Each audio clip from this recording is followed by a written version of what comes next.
पण आता कसं आहे, अरे बापरे, भरपूर लांबून लांबून भाविक भक्त येतात तर त्यांचे खूप सहकार्य करतात. तर नमस्कार मित्रांनो, जय आदिवासी, केम छो, कसा काय, जय खानदेश, मना गाव मना देश, भलताना देश. तर स्वागत आहे परत एकदा तुमचं माझ्या नवीन ब्लॉगमध्ये. तर सगळ्यात आधी सर्वांना दसऱ्याच्या हार्दिक हार्दिक हार्दिक शुभेच्छा माझ्याकडून व माझ्या परिवाराकडून. तुम्हाला हार्दिक हार्दिक शुभेच्छा. तर आपण आता आवरत आहोत, आज दसरा आहे तर आज आपले उपवास पण सुटणार आहे, तर म्हणून आपण आता पटापट स्वयंपाक करू आणि नैवेद्य मंदिरात नेऊ. तुमचा कसा दसरा जातो नक्की कमेंटमध्ये मला सांगा. तर गाईज आपली तयारी झालेली आहे, नैवेद्य पण तयार केलेलं आहे. असं आपण साधेच नैवेद्य केलेले आहे. तर आता आपण मंदिरात जाऊ नैवेद्य दाखवायला. गंगूबाईचा काही आवरणा, गंगूबाई काय आवरू राहिली काय नाही काय माहिती नाही. पाऊसही भरून आलेला आहे. तर आता आपण मंदिरात जाऊ आणि नैवेद्य दाखवू आणि मग घरी येऊ. गंगूबाईला आवाज द्या, गंगूबाई. उपास लय जोरात लागलाय आता. 10 दिवस तर गेले निघून, पण आजचा दिवस जाऊ नाही राहिला.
तर गाईस बघू शकता तुम्ही तळावामध्ये किती पाणी,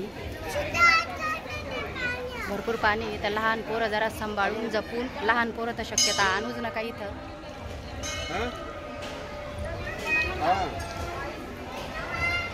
आणि गोजीगिरी पौर्णिमेच्या दिवशी पाहण्यासारखं राहतं. तर नक्की तुम्ही माझे नेक्स्ट ब्लॉग पण बघा, सबस्क्राईब करा, बेल आयकॉन दाबा, म्हणजे तुम्हाला जेणेकरून माझे पुढचे ब्लॉग बघायला भेटतील.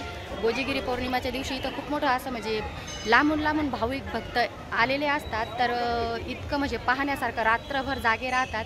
इथं भजन वगैरे असे होतात. तर तुम्ही नक्की बघत राहा ब्लॉग आपले. हे आपल्या आई जगदंबा मातेचं मंदिर आहे. आपण नैवेद्य ठेवायला आलेलो होतो. तर गाईच आज दसरा आहे, बघू शकता किती गर्दी, आज बी किती लाईन आहे.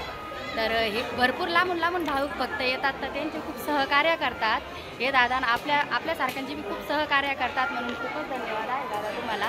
आपल्याला माहिती नव्हतं इथं व्हिडिओ काढून देता का नाही काढून देता. भरपूर दिवसापासून आपली अपेक्षा होती का इथं पण एक ब्लॉग घ्यावा, इथं पण एक व्हिडिओ घ्यावा. पण त्यांनी मला समोरून सांगितलं का घेऊ शकते म्हणे. तर आपण हा ब्लॉग घेतलेला नाही. तर आपल्याला पहिली माळीपासूनच आपल्याला ब्लॉग घ्यायचं होतं, पण मग काही गोष्टीमुळे राहून गेलं. आणि आपली खूप मनापासून इच्छा होती की आपलं पण गावातल्या मंदिराचा आपण ब्लॉग घेऊया, व्हिडिओ घेऊया.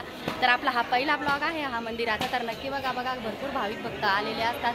आणि कोजागिरी पौर्णिमेच्या दिवशी इतकी काही अशी गर्दी असती तर खूप पाहण्यासारखं असतं. तर नेक्स्ट ब्लॉग तुम्ही नक्की बघा. आपण कोजागिरी पौर्णिमेचा पण ब्लॉग पोस्ट करणार आहे, तर तो पण ब्लॉग तुम्ही नक्की बघा. हे आपलं आई जगदंबा मातेचं मंदिर आहे.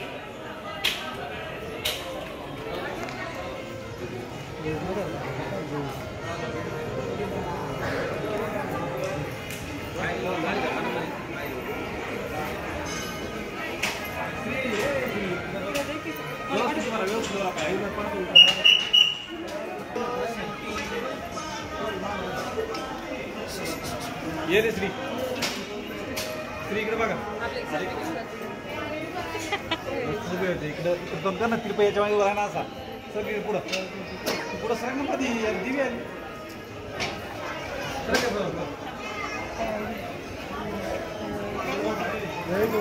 दसरा होतो तरी पण काही गर्दी आपले मंदिराची कमी होत नाही. तर कोजागिरी पौर्णिमापर्यंत पण अशीच गर्दी असते. तर कोजागिरी पौर्णिमेचा आपण पूर्ण ब्लॉग शूट करणार आहे, तो पण ब्लॉग तुम्ही नक्की बघा.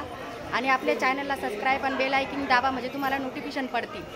तर पहिले आपण जंगलमध्ये आणायला जायचोय, पण आता कसं आहे.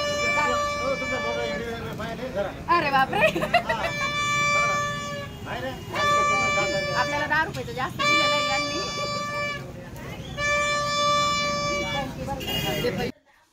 तर गाईस आता आलेलो आहे आपण. आता 10 दिवसाचे आपले उपवास होते, तर आता उपवास सोडला. आता जेवायला बसलेलो आहे. यो हॅनी सिंगरनी पण उपवास धरला होता, तरी म्हणून तो भरपूर जाम झालेला आहे. आता थोडा होता पण आता जास्त जाम दिसतोय, कारण की त्याला आम्ही सांगितलं होतं 9 दिवस उपवास धरू नको, पण त्यांनी धरलाच. आता आई जगदंबा खरंच बाळाला माझ्या खूप कष्ट घेतो. माझा बाळा सुख द्या. आता 3 वर्ष होऊन गेले, बस झाला आता तरी माझ्या बाळाला सुख द्या. आशा करते तुम्हाला ब्लॉग आवडला असेल, तर नक्की ब्लॉग आवडल्यास लाईक सबस्क्राईब करा, बेल आयकॉन दाबा आणि असाच सपोर्ट तुमचा असू द्या आपल्याला. चला भेटूया नेक्स्ट ब्लॉगमध्ये.